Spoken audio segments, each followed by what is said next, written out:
ایک سینئر مسلمان تاجر سے کسی ایک صاحب نے پوچھا کہ آپ کو خدا نے 95 سال کی عمر دی، یعنی تقریباً 1 صدی آپ نے جی۔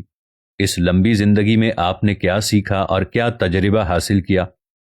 وہ تاجر اس سوال کے بعد 2 منٹ چپ رہے۔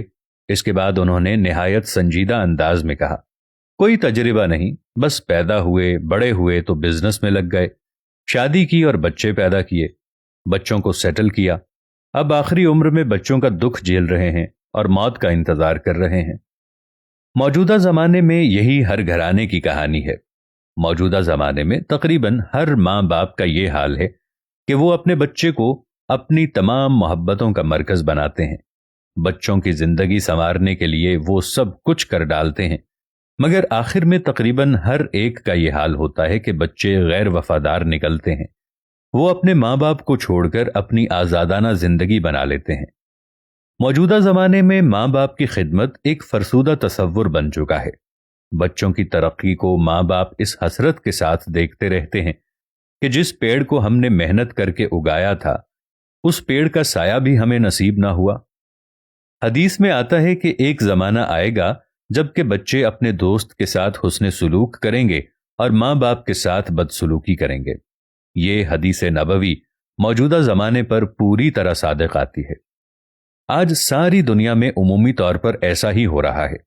اس واقعے کا سب سے زیادہ بڑا حصہ ان لوگوں کو مل رہا ہے جو ساری زندگی بچوں کو خوش کرنے میں لگے رہتے ہیں اور آخر میں ان کے حصے میں غم کے سوا اور کچھ نہیں آتا۔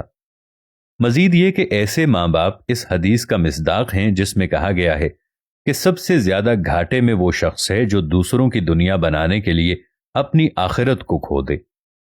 اس معاملے کو سمجھنے کے لیے اور مزید واضح کرنے کے لیے 2-3 پہلوؤں پر توجہ کی ضرورت ہے۔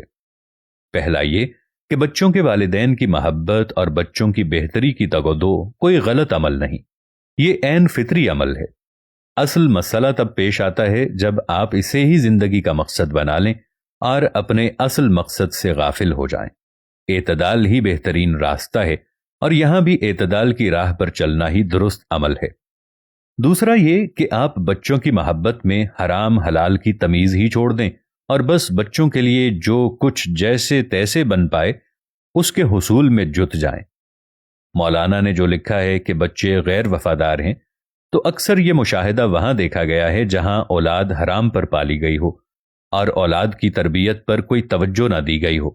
اگر آپ اعتدال کی راہ پر چلتے ہوئے حلال پر اولاد کی پرورش کریں اور ان کی تربیت پر پوری توجہ رکھیں تو کم از کم میں نے کہیں نہیں دیکھا کہ ایسی اولاد سے ماں باپ کو وہ دکھ ملے ہوں جن کا ذکر مولانا نے کیا۔ آج بھی رزق حلال پر پلی اور اچھی تربیت یافتہ اولادیں والدین کے پاؤں دھو دھو کر پیتی نظر آتی ہیں۔ تیسری بات یہ ہے کہ ایک مسلمان کا اس دنیا میں سب سے پہلا اور اہم مقصد اللہ کی رضا کا حصول ہے۔ یہ چیز زندگی کے ہر معاملے میں نظر آنی چاہیے۔ اب جو کچھ کریں وہ اللہ کے احکام کے تابع رہتے ہوئے کرنے کی کوشش کریں۔ آپ کے لیے ہمیشہ آخرت کو دنیا پر ترجیح حاصل ہونی چاہیے۔ اگر آپ کی زندگی آخرت پر دنیا کو ترجیح دیتے گزرے گی تو یقیناً یہ گھاٹے کا سودا ہے۔ ایسے ہی لوگ سب سے زیادہ گھاٹے میں ہیں اور مرتے وقت پچھتاوا ہی ان کا مقدر ہوتا ہے۔ اللہ تبارک و تعالی سے دعا ہے کہ اللہ پاک ہمیں اور ہماری آنے والی نسلوں کو ایسی تباہ کاریوں سے بچائے اور ہمیں ماں باپ کی خدمت کرنے کی توفیق عطا فرمائے۔ آمین یا رب العالمین۔